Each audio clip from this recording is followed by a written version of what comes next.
ETI Radio, la web radio 100% dédiée aux dirigeants d'entreprises de taille intermédiaire, co-animée par Alain Marty et Richard Fremder, en partenariat avec Carmine Capital, le groupe Ener et Arkea, banque, entreprise et institutionnelle. Aujourd'hui, on a le grand plaisir d'accueillir un garçon formidable, comme tous nos invités d'ailleurs, Jean-Pierre Cointreau, qui est le président du groupe iconique Nectar. Bonjour Jean-Pierre. Bonjour à tous. Alors un mot sur l'historique de cette société. C'est une belle ETI d'abord. Elle a été créée quand et par qui ? Alors Iconic Nectar est une société familiale privée non cotée en bourse qui a été fondée en 1984 nos racines sont à Cognac, d'un domaine viticole, le Cognac Frappin. Et à partir de là, on a construit, surtout par croissance externe, mais aussi quand même par croissance interne, un groupe qui a réparti ses risques entre le cognac, le champagne avec le champagne gosset et les liqueurs avec différentes liqueurs qui sont implantées dans leur terroir de manière historique, un véritable patrimoine français des liqueurs avec la Verveine du Volet, Isara au Pays Basque, la Gentiane Salaire et puis, bien sûr, Védrenne en Bourgogne. Et vous avez commencé à travailler direct après HEC dans le groupe familial ou vous avez bossé ailleurs ? Non, j'ai commencé par l'audit, c'était paraît-il la voie royale en sortant d'HEC à mon époque. Ce qui est devenu Ernst & Young aujourd'hui. Ouais. Et donc ça, c'était une première expérience, puis après vous dites j'entre à la maison. C'était une expérience extraordinaire parce que c'est là où j'ai appris comment un directeur financier était capable d'ouvrir le tiroir de gauche quand on lui demandait de faire des corrections sur le tiroir de droite. Et c'est très formateur.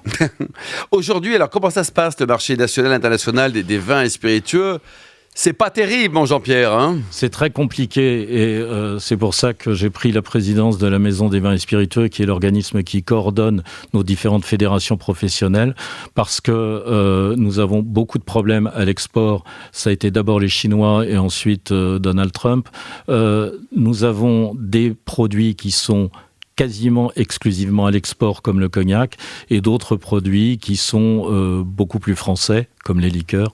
Et c'est donc toujours la recherche d'un équilibre entre les différentes parties ou différents types de produits. Le marché américain, c'est important pour vous. Si on oublie les liqueurs sur ce sujet-là, mais plutôt pour le champagne gosset et puis le cognac Frappin, qui est aussi une marque iconique. Cher Alain, en fait, c'est avec les liqueurs que l'on a le meilleur marché américain. Ah oui, en liqueur. Pour Iconic Nectar. Oui, parce que les Américains sont ceux qui sont les plus amateurs de cocktails. Et donc, les liqueurs qui sont un métier dans lequel il y a une créativité permanente, une modification des parfums mis dans les cocktails. Et donc, j'ai toujours dit que les liqueurs, c'était magique. Et donc, la partie américaine, en termes de chiffre d'affaires, ça représente combien en pourcentage ? En fait, pour répondre globalement, on est 50% France, 50% export. Et le marché américain est relativement minoritaire, même si on fait beaucoup d'efforts sur ce premier marché mondial. En fait, je dois répondre probablement au niveau du quart. Le quart, quoi. Et sinon, sur le marché français, parce que la consommation est un peu en berne, on voit que c'est compliqué aussi. Hein ? Bien sûr que c'est compliqué, mais le but, c'est d'équilibrer les risques, d'équilibrer donc les produits que l'on sort et que l'on adapte au goût du consommateur, et en même temps les marchés sur lesquels on travaille. Il faut être sur les 5 continents, et je dois dire qu'aujourd'hui, nous continuions à développer le Moyen-Orient, oui. Et on développe aussi l'Afrique, parce qu'il faut aller chercher tous les marchés que l'on peut développer. Alors, est-ce que vous aimez les verveines, les liqueurs, tout ça là, c'est bien, non ? Ah oui, moi j'adore. Hein, mais j'aime beaucoup le champagne, surtout. C'est une très bonne liqueur, champagne. Vous avez fait, si mes recherches sont à peu près exactes, vous avez fait une petite dizaine d'acquisitions, je crois, dans le groupe. Au moins, oui. C'est des acquisitions que vous avez... alors, vous avez une stratégie claire, c'est le fait de racheter des entreprises familiales en bonne santé. Mais est-ce que, par ailleurs, vous avez d'autres critères d'acquisition ? Alors, en fait, la réponse en bonne santé, c'est souvent plus facile. Néanmoins, j'en ai repris à la barre du tribunal aussi. D'accord. Donc, on apprend aussi fortement dans ces cas-là. Toujours des entreprises familiales qui n'avaient pas de succession, effectivement. On sait bien que le problème de la transmission est un problème majeur. Ça a souvent été des négociations exclusives. Par exemple, pour la Gentiane Salaire, je suis resté pendant 3 ans en négociation exclusive avec la propriétaire. 3 ans ? C'est une longue négociation, ça. Ah oui, c'était... Mais qu'est-ce que vous l'avez fait pendant 3 ans, cette dame ? Elle avait 75 ans quand on a commencé à discuter et elle faisait partie de ces patrons éternels. Et c'est seulement à la suite d'un petit ennui cardiaque qu'elle s'est décidée à signer.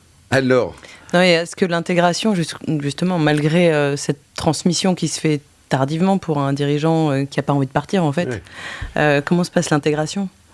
Alors, en fait, dans les différentes acquisitions que nous avons faites, nous avons repris des entreprises, nous avons repris des marques. Donc les marques, c'est plus facile, il n'y a pas d'actifs derrière et il n'y a souvent pas de personnel. En fait, en ce qui concernait ce dossier, ça a été un peu compliqué parce qu'il y avait un établissement à Paris, bon ça s'est bien passé, il y avait un établissement en Corrèze et en fait, ensuite on a été amené à fusionner avec une autre entreprise de Corrèze et là je me suis aperçu qu'à 50 km près, les gens n'étaient pas capables de déménager. pour 50 km. Pour 50 km, absolument. Ça peut faire beaucoup. Entre Montaignac, Saint-Hippolyte et Brive. Ah bah, quand on est à Brive, on quitte pas Brive, Marc. Non, mais eux, ils étaient à Montaignac, Saint-Hippolyte, justement. C'est différent. Bon, voilà. Calme, Marc. Donc l'intégration a été plutôt facile, en fait. Sur les différentes opérations que vous avez faites, sauf sur la fusion de deux équipes corréziennes. Oui, absolument. Ouais. Vous êtes administrateur de salons, Vinexpo. Quelle est la contribution de ces salons au rayonnement international de la filière ? C'est hyper important. Et c'est pour ça que c'est quelquefois dommage que les subventions qui sont données aux entreprises pour exporter n'incluent pas les salons français. Donc, aujourd'hui, on a par exemple avec Wine Paris Vinexpo un superbe salon qui a eu des difficultés dans le passé, mais qui aujourd'hui est le premier salon mondial. C'est le premier salon mondial. Le concurrent Jean-Pierre, il est en Allemagne, c'est ça ? Absolument, à Düsseldorf.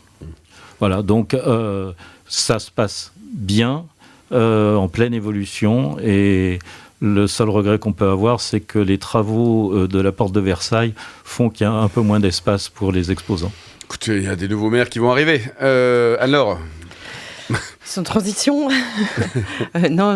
Pour finir un petit peu le sujet de tout à l'heure sur la transmission familiale, vous êtes vous-même du coup une entreprise familiale.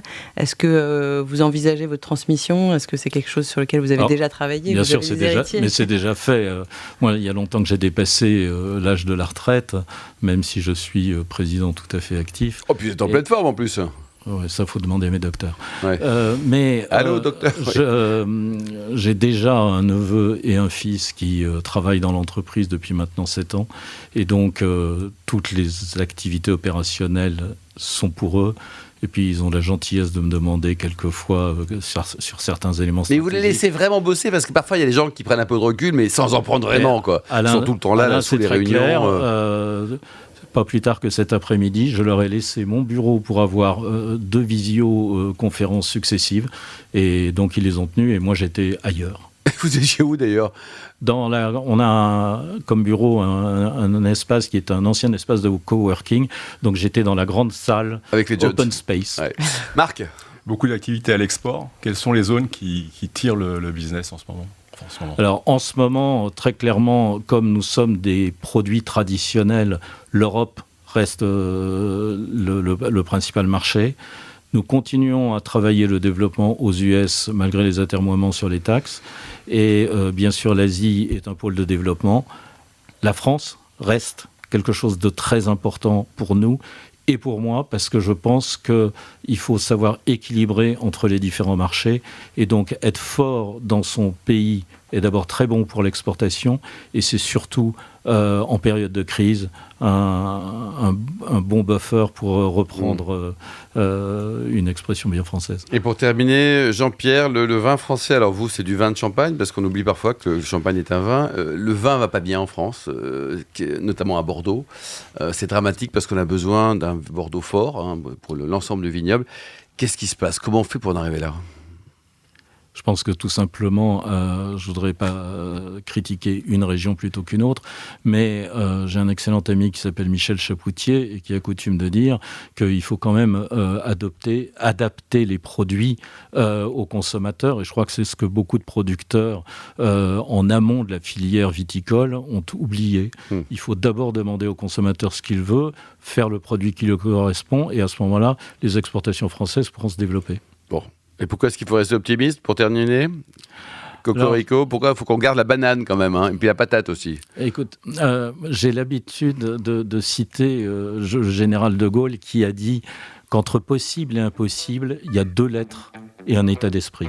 Merci beaucoup Jean-Pierre, merci également vous Anne-Laure et Marc. Fin de ce numéro de TI Radio. Retrouvez tous nos podcasts sur le site et suivez-nous également sur LinkedIn. On se retrouve la semaine prochaine, mercredi à 14h précise pour une nouvelle émission.